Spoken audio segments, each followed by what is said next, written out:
Welcome, everybody. Welcome. Have your attention, please. We welcome you to the Pickens County Republican Party Tomato Sandwich Fiesta. And we thank you all for coming. We're going to get the quote, official part of the program going now, if you will. And before we get started with some of our speakers who are candidates for the Senate position, I'd like to welcome and recognize certain local folks whom you may or may not know but ought to. My name is Bowman. I'm the chairman of the Pickens County Republican Party Executive Committee. We have with us Rob Jones, who's the chairman of our Pickens County Commission. Rob, if you'll give us a little wave and come on up here for a moment, if you would. Thank you, Denny, who's our Post 2 Commissioner. David Lindsay, probate judge. David. Alan Wigginton, who's our magistrate judge. Alan here, he's got with us right now. Gail Braun, District Clerk of Court. There she is right there. And Allison Sosby, who's our District Attorney. Allison, there you go. Thank you very much. Thank you for coming. You can say a few words on behalf of the county and welcome you folks. Rob, thank you, sir. Thank you. Thank you, Tim. Ladies and gentlemen, I want to welcome each and every one of you to Pickens County.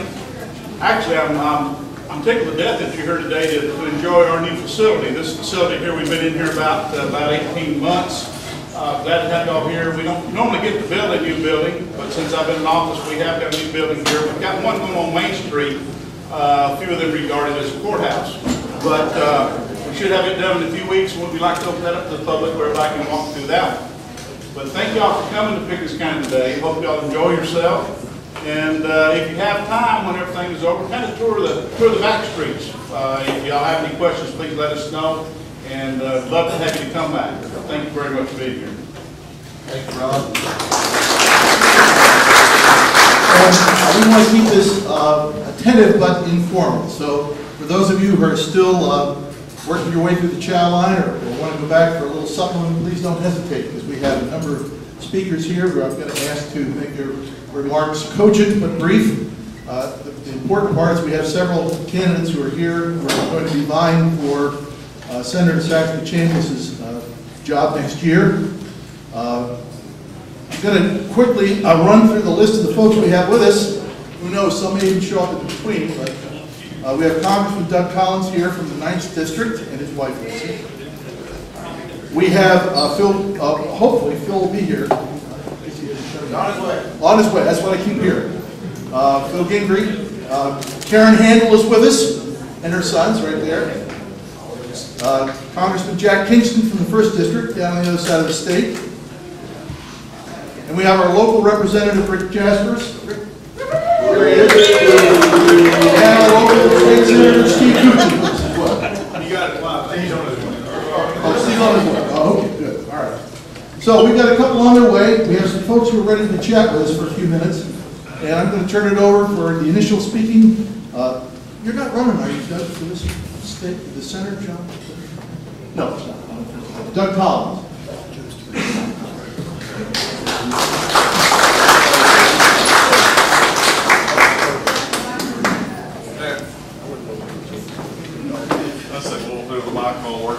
Well, no test has one. I tell you what, can you hear my good Baptist voice, or you need a mic? Need a mic. Well, it'll be louder on you then. Well, it's good to be here. I am thrilled to be here. I could not last year make the Mater Sandwich Fiesta, but I'm here today, and the family is here out celebrating what makes America great. As I look around my former colleague Rick Jasperse, I know one of the reasons I've just picked up something. The reason you back home, you want to get a loud cheer. You have your wife cook you some of the best little tacos, whatever, Fiesta part back here I've had in a long time. But it's good to be with him. Charlie, good to see you as well. My colleagues from the House and the U.S. House, my friends who are running for Senate, it's good to see you. I think we're going to probably see a lot of each other over the next little bit up here in this world. Also, as I know today, I have the great pleasure of representing Georgia's 9th District. Pickens County happens to have the great opportunity to have Tom Graves and myself represent you in Washington, D.C. It's always a good time to be over here with Tom, knowing Tom and what Tom does for our delegation, and being a part and sharing this area with him is special to me, and I appreciate that opportunity to be a part here. I want to just talk about a couple of things, and I know the candidates are going to talk about the issues they have, but I just want to talk maybe the first 6 months in Washington and just say, here's what I'm finding out. One, yep, it's as bad as it looks. All right. Number two, you don't have to go to Orlando to find Fantasyland. All you have to do is go north on 95, go inside the Beltway, and you find it. Because tell me where you can go in and see condominiums being built, not by the 1 or 2 buildings, but by the multiple buildings. Where you can see other things that are growing, where it looks like the economy is booming, but what you find is this is only right around the Beltway. It's only right inside. So what does that tell me? It tells me that the only thing in this world that's growing is government, and that's got to stop. We can't continue to do this. But I want to say something. And as we go forward and we look at what's happening, and some of us we've talked about, and I'm in the Judiciary Committee, I'm on the Oversight and Government Reform Committee, and also on the Foreign Affairs Committee. And we've hit those committees have hit the big events here recently. Benghazi, IRS, the issues that are coming up with AP and the AP scandals. I'm going to tell you right now, as you look at government right now is too big, too expansive, and needs to get back to its roots of being limited and fiscally responsible. When we're able to do that, then you don't have to worry about an IRS that has so much time on the hands. It wants to target political groups, where it wants to target religious groups. Then it can be eliminated as I want to, and we implement the fair tax and get rid of it altogether as we go forward. But also, then we've got this a fundamental problem. When we have a worldview of a president who decides that he wants to lead from behind in places like Syria, where 2 years ago we could have made a difference. Now 2 years into it, we are having trouble with the players because Iran decided to play, Hezbollah decided to play, and you've got people pouring out of Syria into Jordan and other places. I serve as the Vice Chairman of the Middle Eastern Subcommittee on Foreign Affairs, and right now it is a scary situation what's going on in the Middle East, and especially with our friend Israel. And when we look at that, that's going to be a problem as we got to go forward. So I just wanted you to know that this is something that can't be fixed real easy.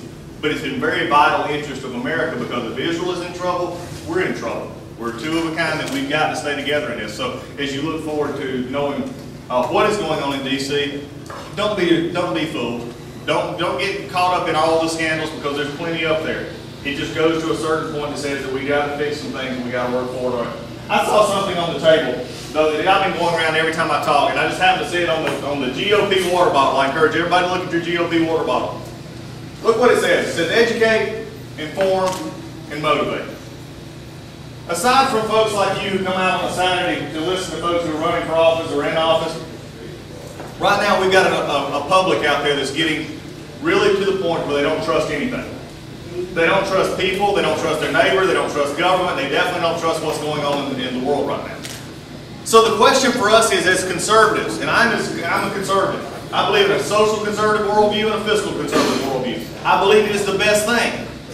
But you know something, until we get out and we do what we got on this water bottle, until we start educating people around tables just like this, at the local diner, at the grocery store, at the football games, the basketball games, until we tell them why that matters, then people are going to keep turning off.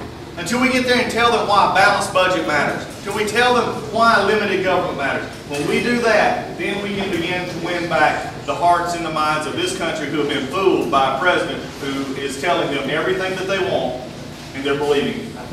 I believe this. How many of you have heard this poll question lately?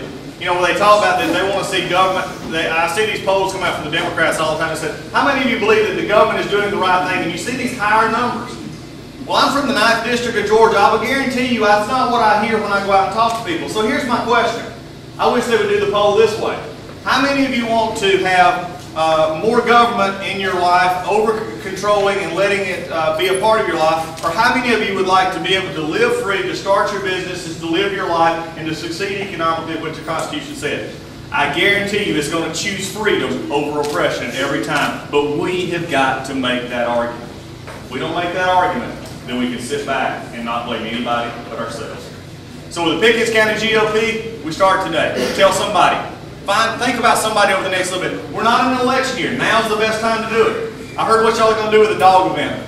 I think it's a great event. Get out and mingle with the community so that you can then influence when it comes time to elect, when the election rolls around in a little, now think about this now, a little over a year. we've got to be ready. So again, I want to thank you for letting me come today. We've got some other events that we're going to be hitting, so if we sneak out here in just a minute, no offense to my Senate candidates, I love them all and serve with them, but we're going to be having to get out, but we wanted to come over here and just say thank you, Pickens County, for what you're doing. Get into this community. Let's keep the 9th district, let's keep Georgia the way it is right now, conservative and focused ahead on the future. Thank y'all so much.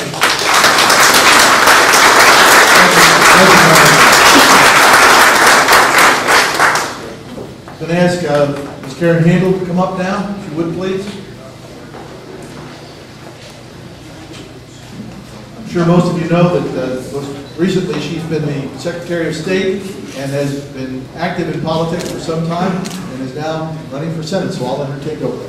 Thank you very much. Thank you so much. How's everybody doing? Good. I'm so thrilled to be here. I am running for United States Senate, and I'm going to tell you why. Ladies and gentlemen, we know it. Washington is broken. It is broken. Only in Washington could we put forth an immigration bill that was put forth 20 years ago and didn't do anything to fix it, label it reform, and we all know that it's deja vu all over again. Only in Washington could a bill that is 80% food stamps be called a farm bill. Washington is broken, and they have lost our trust and our faith in their ability to actually govern. It is time for new leadership in the United States Senate, a leader who is going to be a fighter, a real fighter, and that is my track record. I have a track record of not only fighting the status quo, but standing up to it and winning. As the CEO of the North Fulton Chamber of Commerce, I took over a bankrupt organization and moved it from bankruptcy to solvency.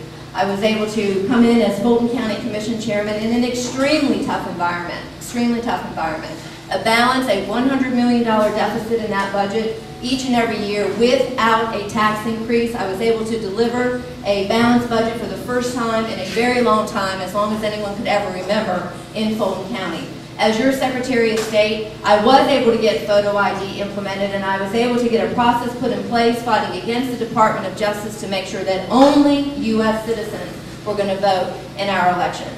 Washington is broken, and we have got to have new leadership, because we've got to get America back on track. We've got to deal with this budget deficit, and the only way to do that is to have a solid plan with real milestones in it so that you can trust that we're actually doing our job in D.C. We have got to roll back the size and scope of the federal government and get back to limited government and fiscally responsible government, and that means moving forward with the balanced budget amendment, bringing it to the states for ratification, and making that happen. We need to scrap the IRS, move to a fair tax, because the fewer IRS agents, the better.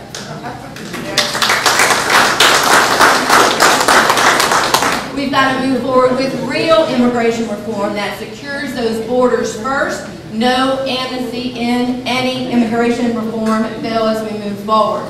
We must get the feds out of the way when it comes to educating our children, and we need entitlement reform as well. And some people might think that that's not a very politically correct thing to say, but when we have almost 50% of Americans on some sort of government assistance, that is not the American dream. These programs were put in place out of great compassion, but they're having the opposite effect. They're sapping the very will of young people to even pursue the American dream. And we need a greater emphasis on the importance of working and personal accountability. Now, if you agree with me that Washington is broken, then what sense would it make to take an individual from one side of the Capitol, walk them to the other side of the U.S. Capitol with a new office and a new view? If we believe that we need to do things differently in D.C., we need an individual who has not been Washingtonized, nor one who has been marginalized. We need a leader who's going to be a real fighter, who is going to stand up for you and be accountable to you and not accountable to the next re-election. Ladies and gentlemen, we have some real challenges ahead of us. And I would be less than genuine with you if I said that it would be easy. It's going to be very hard, and it's going to require sacrifice on the part of each and every one of us. But across the history of this great country, certain generations have been called to sacrifice. World War I, World War II, the Great Depression. And what has made America great has always been our ability to rise to whatever challenge is before us. And we will do that in this case. We will do that in this case, because I will not be resigned. You cannot be resigned to an America that is one of dependency, one of massive debt, one of mediocrity? What will be our legacy to the future generations, to your children and grandchildren, to my nieces? Will it be a massive debt? Is it going to be eroding for freedoms? Is it going to be a lower quality of life? We cannot let that happen. The time to act is now, and we need a leader like myself who understands that it's time to act with courage and do the right thing, even though it's a hard thing, simply because it is the right thing. I ask for your vote to be your next United States Senator. And together, we will ensure that the great United States of America continues to be the land of opportunity and the land of the free. Thank y'all. God bless you. Thank you. Thank you for those remarks. This time I'd like to ask Congressman Kingston from the 1st District to step up here and have a few words with us. Thank you, sir.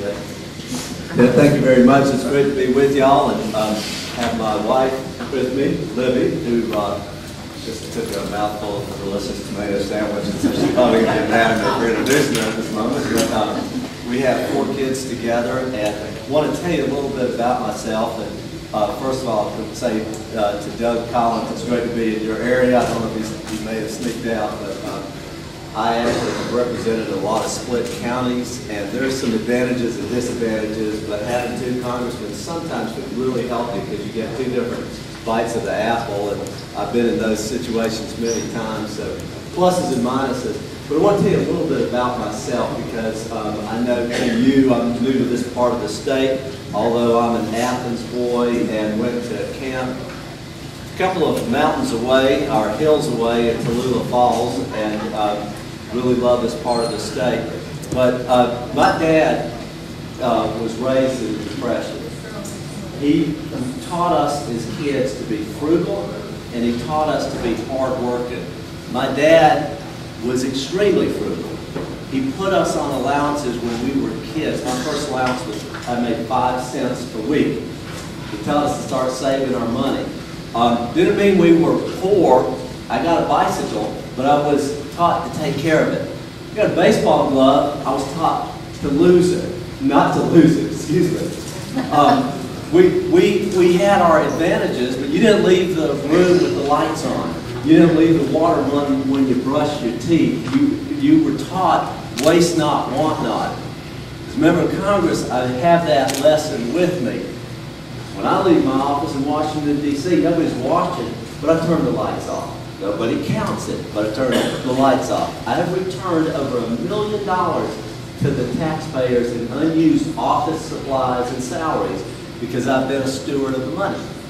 I come from deep heart of agriculture country in Georgia. 6 out of 10 jobs in the state are related to food or food production. And yet, as chairman of the Ag Appropriations Committee, I cut spending $3.6 billion, and that's not a decrease in the increase, that's $3.6 billion less than the year before. Now, my dad taught me to be hardworking. I had jobs around the household, just like I'm sure many of you did.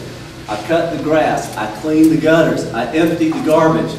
I'm waiting to get a promotion on that last one, by the way. My wife thinks I'm very well capable of continuing in that fellowship. But let me ask you this question. How many of y'all had jobs when you were a kid in your household that you remember you had to do it? It was your territory. Now, when I got to be 12 years old, Dad put us on a clothing allowance, $3.25 a week. Wasn't any money back then.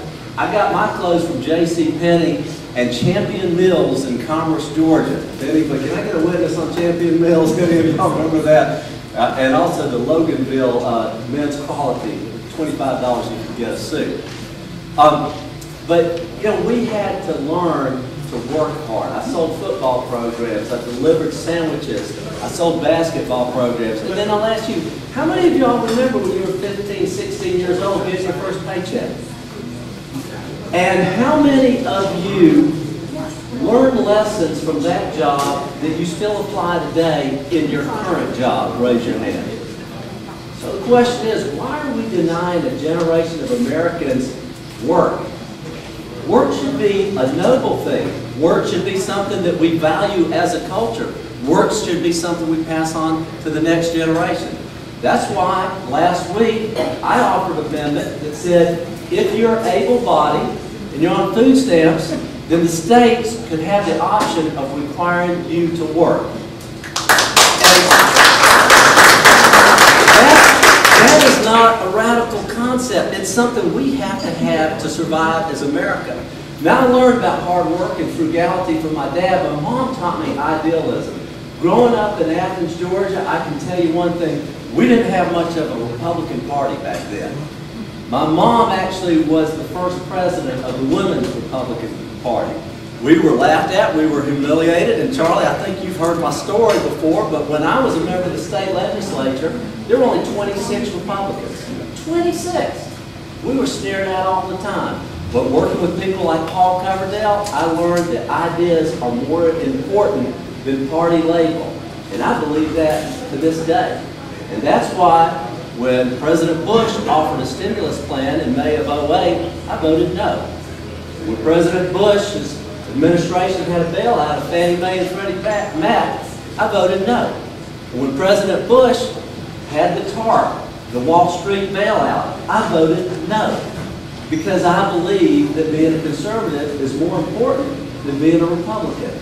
And that's what we have to remember as a Republican Party, is we have to put the idealism before the jersey color, if you will.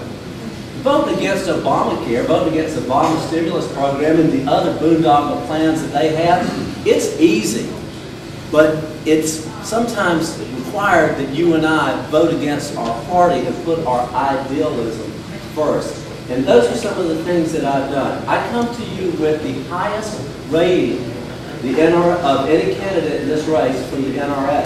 I come to you with 100% National Federation of Independent Business rating. Because as a former businessman, I was an insurance broker. I remember what it's like for small businesses struggling through to create jobs and make a living in the side of excessive government regulation. I have 100% rating with the National Right to Life, and 100% with Ralph Reed's Faith in Politics. These are things that I believe in, and these are things that I have done consistently as a member of Congress. You know, Georgia's changing. We are in a state right now that is changing tremendously, as we have to get out there, as you pointed out, and educate. I'm the only one running for this office who's ever taken on Chris Matthews and all the liberals on MSNBC. Now, I'm happy when Sean Hannity calls me. I was very happy when Sean Hannity said, I'm his candidate in this race. But I can tell you, the battleground has to be on the other stations. I'll go out there to Hollywood and I'll debate Bill Maher. And I was on it one time when they were picking on me right and left, outnumbered and outmanned. But when I came home, I held my head high, because that's what you and I have to do. We have to get out of our comfort zone and go preach the gospel, if you will, to the unconverted. And that's what I'm doing. That's what I will continue to do. It is a great honor to be even considered as a candidate for the U.S. Senate. And it's a great honor to be here today in Pickens County. And it's a great honor to be eating your tacos and your delicious tomato sandwiches. Thank you, and God bless you.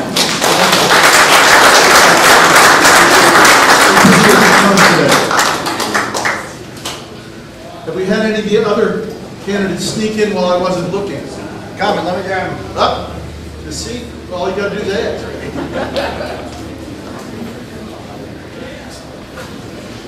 A lot of handshaking going on. I believe I spot Congressman Phil Gingrey about to enter the room. Yes, there he is now. Just in time. How's that for an entrance, ladies and gentlemen? You're awesome. Congressman, welcome. And we'll make sure you get something to eat. Well, but get a chance to talk first. Well, Ted, thank you very much. It's a pleasure to be here, of course, at the annual Pickens County Tomato Sandwich Picnic. And I love tomatoes. My wife said the one thing I couldn't do is I couldn't pick it up and eat sliced tomato with my hands, which I've always done. So I've got my instructions. Thank you for giving me the opportunity to tell you a little bit about who I am and what I believe in and why I want to serve as your next United States Senator. Speaking of Billy, we've been married yesterday 43 years, so we're celebrating our anniversary this weekend. But I was born and raised in Augusta, Georgia. I went to high school there and then on to Georgia Tech on the co-op program, so I worked my way through college. And then I returned to Augusta to the medical college and I got my medical degree and then went back to Atlanta. And I had the great fortune when I was interning at Grady Memorial Hospital in Atlanta to meet a very smart, very pretty Delta flight attendant named Billy, who became my wife, and to this day she is the center of my life, and she stands right back there holding that iPad. Billy, raise your hand. When I finished up my training in OBGYN, we settled in the heart of Cobb County in Marietta, and that was almost 38 years ago. So we've been there ever since. We raised our kids, our 4 children. We now have 13 grandchildren. All of the kids went to Marietta City School System. And I established my OBGYN practice. And over, I guess, a 26, 27-year period, I delivered about 5,000 babies. Some people say they were the margin of my first victory when I ran for Congress. And that is about the number that we won by. But, you know, all during that time, I thought, you know, I wanted to do something else. I wanted to serve in another way in public service. And I did run and was elected to the Marietta City School Board. I served a term there. I was chairman most of that time. I then was elected to the Georgia Senate, where I served two two-year terms, so a total of 4 years in the Senate. And then in 2002, I had the opportunity to get elected to the United States Congress from the 11th Congressional District, Northwest Georgia, and my constituents have seen fit to re-elect me 5 consecutive terms. And I think that the reason that they keep re-electing me is because I believe what they believe. I represent them, and that's what this is all about. It's not necessarily my opinion, but it's the opinion of 700,000 people that I represent.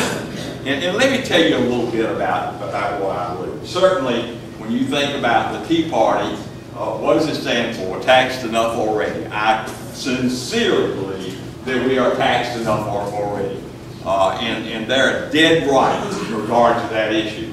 I believe free markets and fair markets, and I think the opportunity for us to compete globally is dependent on fundamental tax reform and to bring down the corporate tax rate. We have a corporate tax rate, as all of you know, at 35%. It's one of the highest in the industrialized world. And we can't compete globally unless we bring down that tax rate. And I sincerely believe that we need to do that. Look, I believe in our Constitution. I believe in the wisdom of our forefathers, and I know each and every one of you in this room feel the same way about that. I believe in and this is most important, I believe in balanced budget. And there are so many people that say, well, Congress can balance its budget. Well, have we in the last how many years balanced the budget? Under this Obama administration, we're looking at $1 trillion deficits for about 6 years in a row, and an unemployment rate above 8% for 40 straight months. I believe firmly in balanced budgets. And I believe in faith and family. And I can't stress that enough. This country is going in the wrong direction, and we have to get back to faith and family. And I'm talking about fundamental values that we believe in Georgia when I refer to family. And I think you know exactly what I'm talking about. And last but not least, certainly I believe in the sanctity of life from the moment of conception. These are not the times for a United States Senator to be sort of conservative, mostly conservative. No, no. There are times for a United States Senator to be a rock-solid conservative, standing on principles, not being willing to go over to the Senate side and get co-opted by Harry Reid or the Democrats. I am not going to do that. I promise you. I don't mind being a gang of one, but I have no interest in being a gang of 6 or 8 and buddy up to the Democrats. So I can assure you that that's the stance that I will take as your next United States Senator. You know, all across this state, and we will be going all across this state as this long campaign has begun.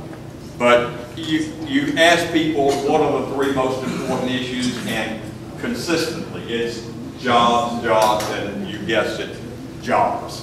And what did President Obama do in January of 2009 when he had the opportunity to come in and turn this country around? His big complaint was, well, I inherited this terrible economy from George W. Bush, and we're losing 700,000 jobs a year, and we've got a month, and we've got to do something about it. So what did he do? He spent 2 years cramming down our throats Obamacare, wanting the federal government, as the Democrats have wanted for a long, long time, think back Hillary Care, to cram that down our throats, even though the American people didn't want it.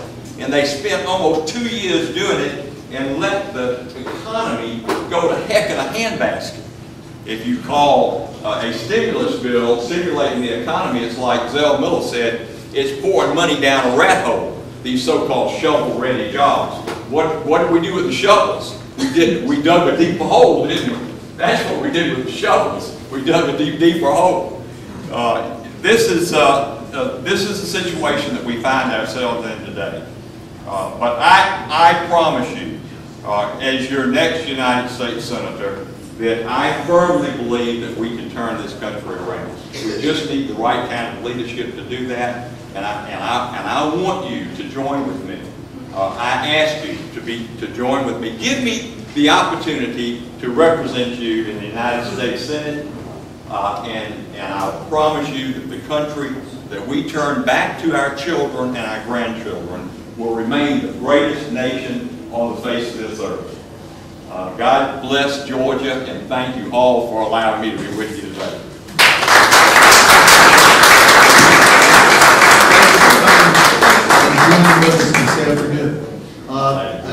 Yes, sir. And please get yourself something to eat over here. Absolutely. I don't think we had any other candidates for Senate seat in here while I wasn't looking. If they have, now would be a good time for them to raise their hand. I don't see any, so I'm going to ask some of our local folks to speak for just a few minutes. I don't want Steve to think that I missed it. I'm sorry, sir. Would you like to say a few words to the constituency? Yeah, that's catch them unawares is what you do. Thank you, Ted. I am Charlie Bethel, and I represent the 54th Senate District in Georgia.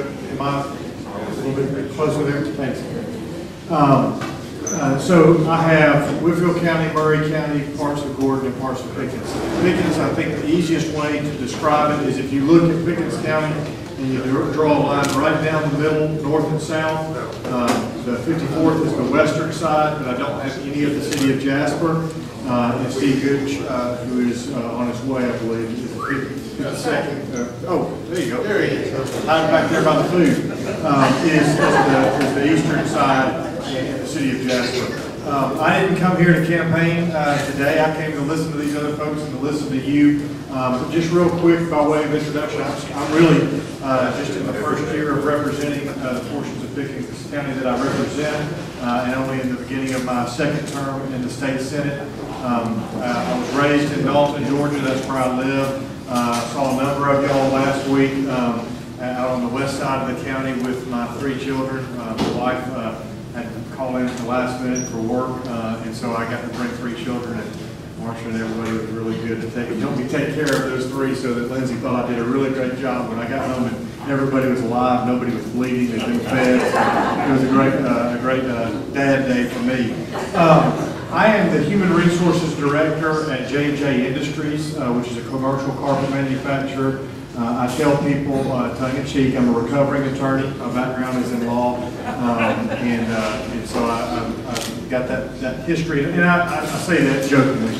I really treasure that education, that experience. It was a great opportunity for me, but I love being back in the productive sector of the economy, and I am very much committed to seeing a rebirth in Georgia, but nationally in our manufacturing strength. We continue to manufacture things in this country, but not at the rate we once did. And if we want to continue to be competitive in the future, we have to be focused on manufacturing.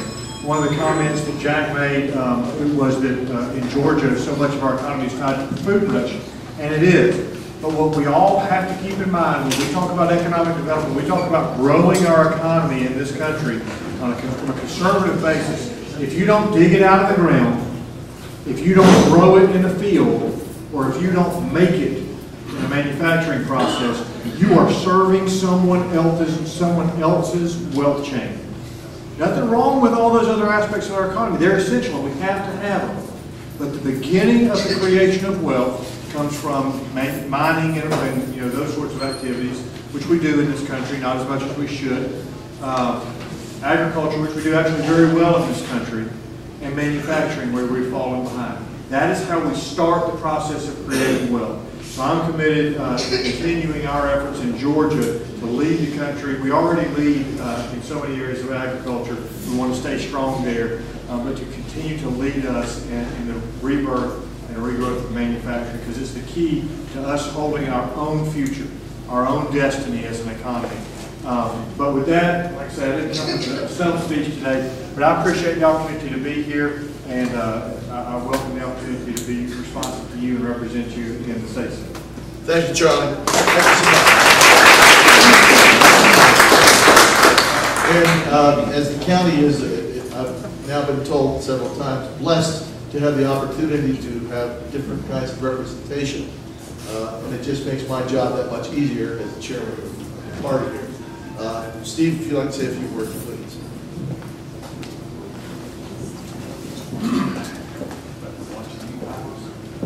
Thank you, sir. Good afternoon. It's good to be back in Jasper. You know, I've been following Karen and Phil and Jack. I don't know how many other people are in this race.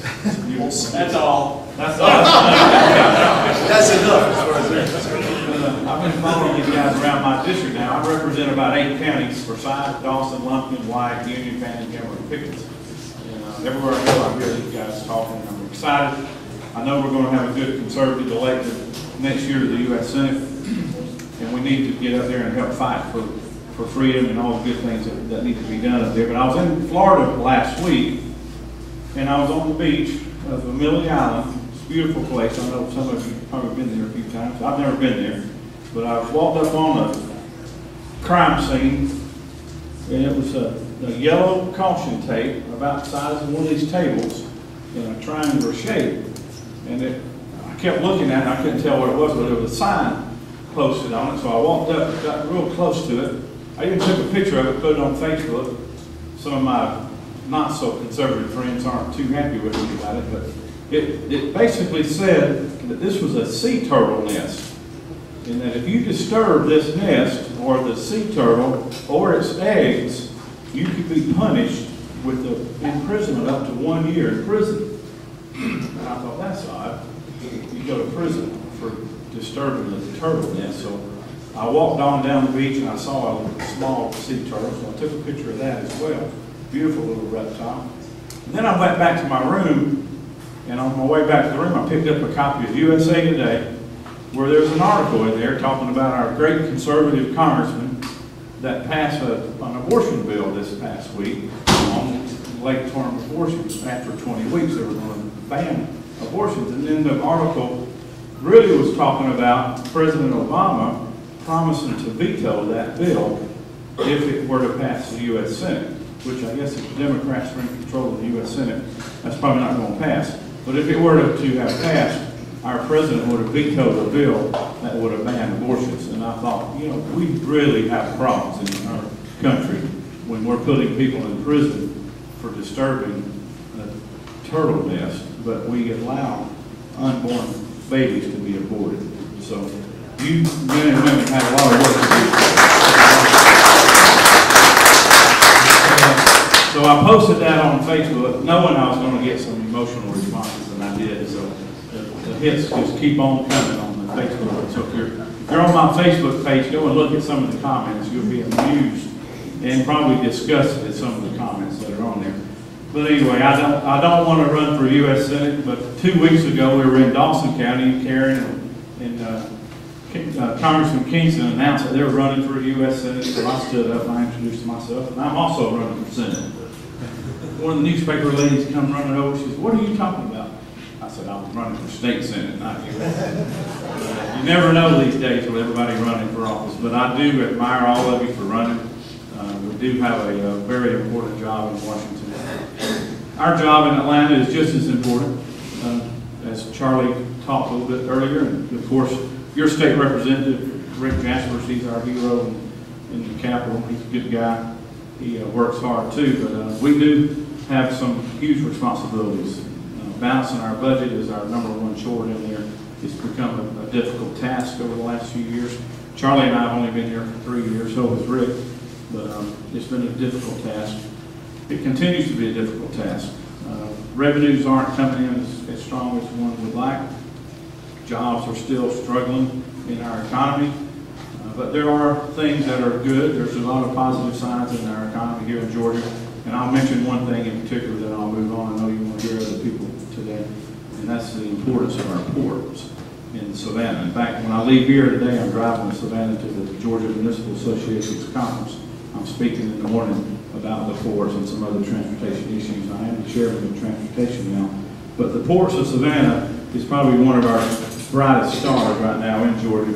And Congressman Kingston, I believe you live there, and so he knows more than we do about the importance of that port to their economy, but that economy expands way beyond Savannah. That port expansion is going to be huge for the Southeast and for all of the East Coast of the American United States. So, you know, we're talking about a port today that's the 4th largest, 4th busiest in the country, 2nd busiest on the eastern United States. Once the money is appropriated in Washington, which hasn't happened yet, we're promised about $400, $500 million from the federal government. We haven't seen any of that money yet. It was $1.28 million was in the proposed budget of President Obama this year. We haven't seen any of that money. The state of Georgia has pledged and already committed $232 million toward that project. It's going to be about a $650 million project. We have to deepen the port in order to allow for the mega ships to come in once the Panama Canal project is over. That's scheduled to be done. That's scheduled to be completed sometime in 2015. So we're only two years away from the big ships being able to come through the Panama Canal, and they're going to be looking for the closest port they can find to drop their goods, and no better place than Georgia. And so Savannah's in line to get that. We are way ahead of some of the other states that are competing for that money, but I can tell you it's a very competitive process, and we thank our Congressman Doug Collins and Phil Gingrey and Jack Kingston, who have already been up there fighting for those funds, but we need to continue to fight for that. We're going to need help in the Senate, whether it's Democrat control or Republican control, it doesn't matter. We've got to get our president to commit the funds for that project. I really can't tell you how important that is. That's one of our major expansions this year and next year in our transportation industry. So help us get that. You ladies and gentlemen that are running for office, thank you for your support. I know you all support that. Whoever gets elected, we're going to be asking for your help on that. I want to stop now, but I'll be around. I love being over in Jasper. If I can help you in any way, please give me a call, and I look forward to seeing you soon. Drop that. Thank you, Steve. Thank you so much. He puts a really important message about the Port of Savannah. It could be one of the biggest, I hate to use the word this way, biggest stimulus to our economy, which it spreads throughout our region and can certainly help the state a great deal. And last but not least, our hero. Refer to our hero.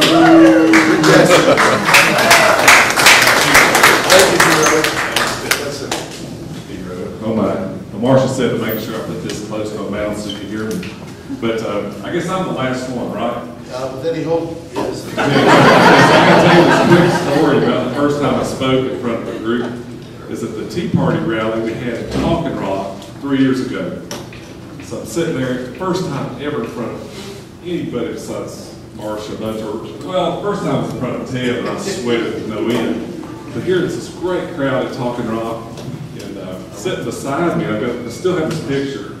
I've got David Ralston, was there, and some other people. It's a great election here. But on this side of me is Governor Deal. Governor Deal wasn't at the time, and man, I was wringing my hands, and I was nervous because they had to get my little rickety stand, and I had never done anything like that. So I was just talking to Governor Deal, and I said, man, I'm nervous. He goes, son, don't worry. He said, David Ralston's going to Louisville. You're going to get up there and bumble through it. Then I'm going to speak, and they'll forget you even spoke. And I tell the governor that, he goes, I didn't say that. He did because I got over it. I just jumped up there and did it. But mine's a little bit different when I talk to you, because I'm just fortunate to be from Pickens County and enjoy the support of y'all and the questions that y'all give me. But tomorrow morning, I'm going to speak in front of 1,000 kids, high school kids. And when I was driving back with my daughter yesterday afternoon, we were talking about the speech I've got to give, and it's about citizenship. And I was kind of struggling, and I know what I'm talking about now, but just a minute ago I was sitting there thinking that this is citizenship that we're looking at today. And where you're here and the board from our local Republican Party months ago, and even years ago, planned this event and got some great people who we need to evaluate, who we need to look at and see who can be our best leader in Washington, and being involved. And that's kind of the message I'm going to give those 1,000 kids tomorrow. I'm going to talk to them about, why aren't you the next greatest generation? Why aren't you? You look at all those 1,000 kids and all the neat things they do, and that's my little speech to them. But I think in our county, our local GOP, the leadership, has done a great job. I don't always thank them, but I hope, let's give them a hand before we get beyond this. I appreciate y'all so much.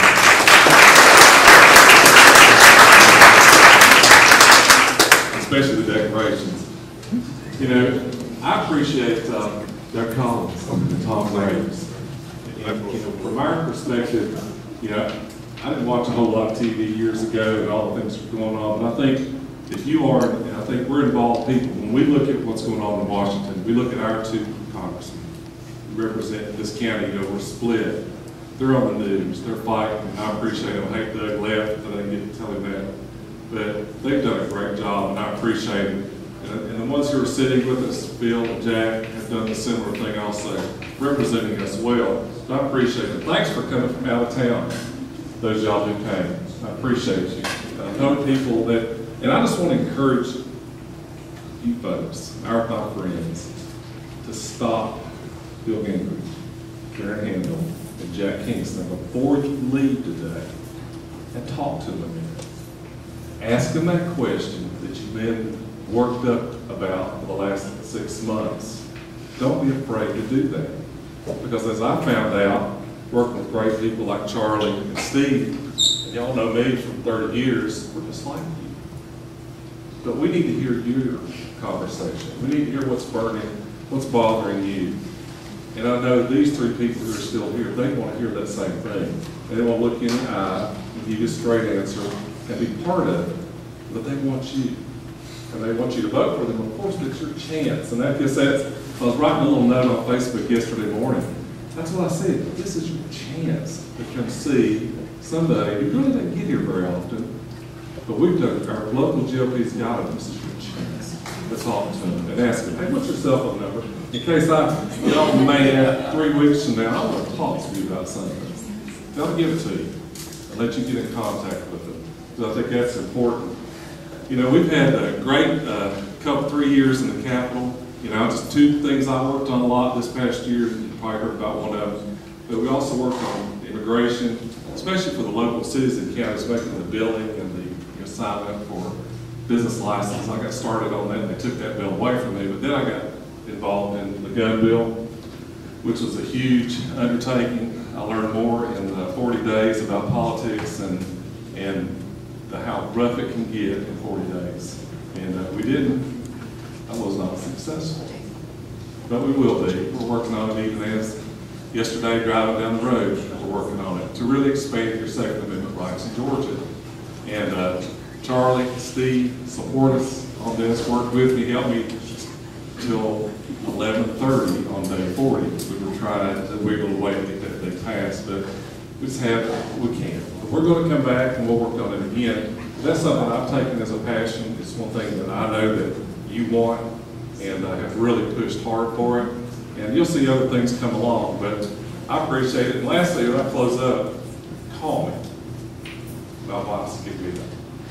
I mean, because you do. I mean, you can tell. I've got a great secretary at 89 Appalachia Farm. So that's Marcia, because I'm never there, it seems like. And we love to hear from you. Love to hear what your concerns are. And let us help you solve problems that you may have with state government. I know our senators do too. This is what makes it fun and interesting and involvement with people. But I have to thank Marcia. She's my #1 secretary and best helper. You know, just like Bill says, you can't do it without them, and I appreciate it. I appreciate y'all. Thank you very much.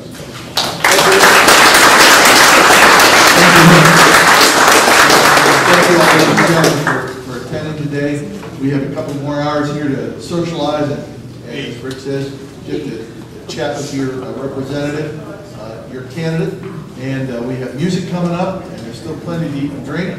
So I encourage you all to do it. And before I finish up here with the formal discussions, I just want you all to know that I personally thank all those members of the executive committee and several others that you know who you are, who spent so much time helping us get ready to set this thing up. They worked like a bunch of dogs, and I sure do appreciate everything they did. Thank you so much.